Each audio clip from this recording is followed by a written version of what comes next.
Yeah, we was going to Club Exit, and we get into we get in the front of the club. We pull up, and Big sees some guys out there, and he says, "Man, I'm not going in there." And I'm like, "What?" He was like, "Nah, these guys over there. I'm not even, I don't feel like it tonight." So me and Tata, we just came in the music business. We don't really understand what he's saying. We think he's scared. So we like, "What? Let us out this car right now." So me and Tata leave the car, and we talking about Big behind his back. And we was like, "Man, could you believe that, man? He's scared of these guys."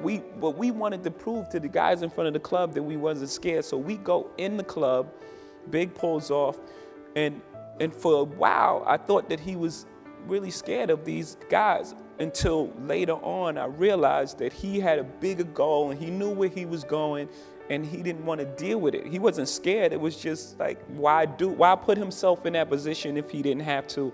And I thought that was genius, and I guess that helps me a lot as well. And I thought that question was great. Thank you. I mean, I had to survive by my instincts. I'm here because I grew up a different way, and I got out of that. Right. My first album came out when I was 26, so I was already a different artist. Right. A lot of people, our album come out, they're 17, 18, so their subject matter is that of a 17 or 18-year-old, unless you're Nas and you like well-read, and like I think his mom was a teacher or something, like he was way more advanced for the album that he wrote. So I just grew up a different way.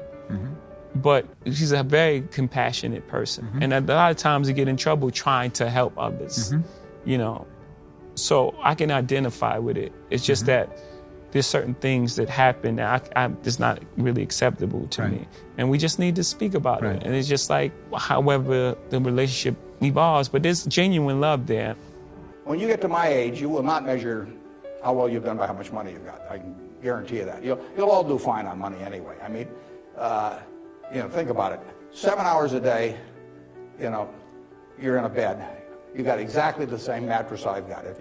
So we're on a parity. I can't outdo you, in terms of my sleeping enjoyment. You can match it by buying this mattress, which we'll give you a special price on. Just mention my name. We eat at the same places.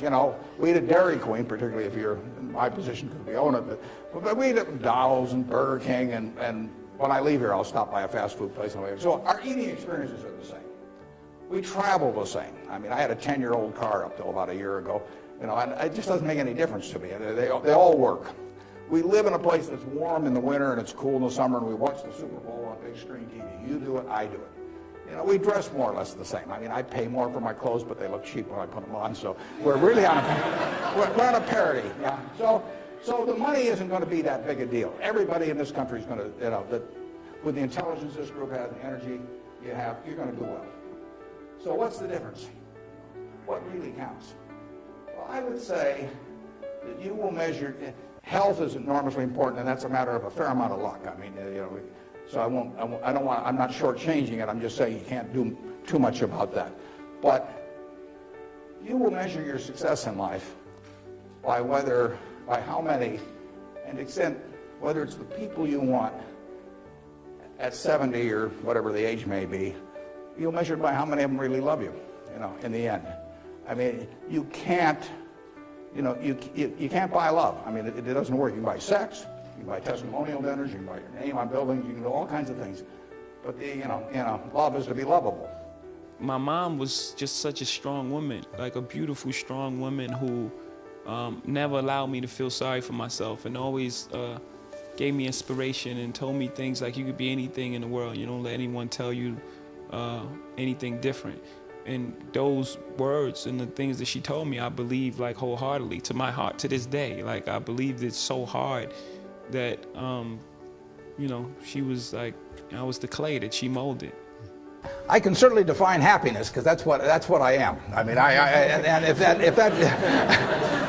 I mean, I get to do what I like to do every single day of the year, and I get to do it with people I like. I don't have to associate with anybody. Causes my stomach to churn. And The only thing in my job I don't like, and this only happens about every 3 or 4 years, occasionally I have to fire somebody, and I don't like. That's the only thing.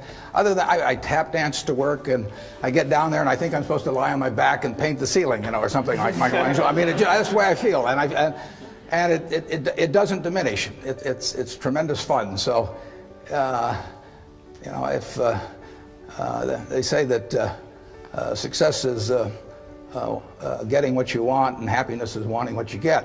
Well, I don't know which one applies in this case, but I do know that I wouldn't be doing anything else. I mean, such a strong belief in yourself that you can quiet out all the outside noise, because you're gonna need that on every step of the way. There are people that are projecting their fears and their shortcomings and failures on you. And you have to be very careful, with that. People telling you can't do that. Why can't I?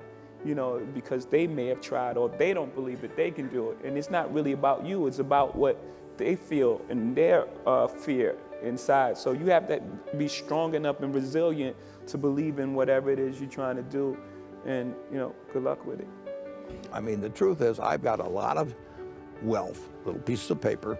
They're claim checks on all kinds of goods and services in the world. They can buy anything. I can buy 400-foot yachts and have 20 homes and all that. I wouldn't be happier, but they can buy anything. And once they move into the hands of people who are working like hell on getting something accomplished in areas I want them to, I love the idea of getting amused, and that's what they're doing. I just have a lot of fun doing my job. I mean, I can do anything I want, basically. As long as it doesn't involve athletic ability or anything like that. But if it's something I can buy anything, basically. I've been on 400-foot yachts, and I've lived the life a little bit with people that have 10 homes and everything. And I live in the same house I bought in 1958. And if I could spend $100 million on a house and make me a lot happier, I'd do it. But for me, that's the happiest house in the world. And it's because it's got memories and people come back and all that sort of thing. So I am doing what I love to do with people I love. The wealth of, my experiences, I can relate to anybody from anywhere. I can write a rhyme about you in Washington, D.C. on the lawn with the helicopter coming down, because I know exactly how you feel, the emotions that you went through, the angst that you feel, the things that you hope to acquire. Just being born in the United States in 1930, the odds were like 30-1 against me. I didn't have anything to do with picking the United States as I emerged, and having decent genes for certain things. And in my own case, I was sort of wired for capital allocation. And being wired for capital allocation a couple of 100 years ago in Nebraska wouldn't have meant a thing. And even now, being born in various parts of the world, it wouldn't have meant much. But here I was in this soon-to-be very rich capitalistic system, and it just so happened that what I did paid off enormously in a market system like we have. And if I'd had a talent in some other area that was way less commercial, I mean, I would have had a good time doing it, but it wouldn't have paid off like this. But of course, Jay said it perfectly when he talked about, he's in there recording for himself, and the money comes afterwards. I mean, I got to do what I love. I mean, and it doesn't get any luckier than that.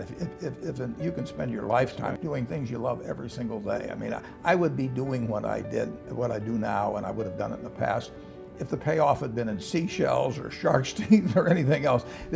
There are very few people that from my neighborhood, in my environment, that make it out. Forget about to be successful, to make it out alive, or to be incarcerated. I have a great friend, who just came home, who's one of the most beautiful people you ever meet. He just came home from doing 13 years, and we were together every single day. And had it not been for music and music taking me out, at the right time, my life could very easily have been his. It's always good to compare yourself to people you look up to, right? Because you give yourself a high goal, you set high standards for yourself, and pretty much the way he lived his life and the parallels and how he affected culture is what I strive to do. He had a record label and he owned Reprise Records, and he released Jimi Hendrix. Kanye West is my Jimi Hendrix. My record label is Rockefeller. At the end of the day, we really have a healthy respect for one another's craft. I think she's amazing. You know, most people walk away, and like divorce rate is like 50% or something, because most people can't see themselves. The hardest thing is seeing pain on someone's face that you caused and then have to deal with yourself. Yeah. So you don't, most people don't want to do that. Yeah. You don't want to look inside yourself. And so you walk away.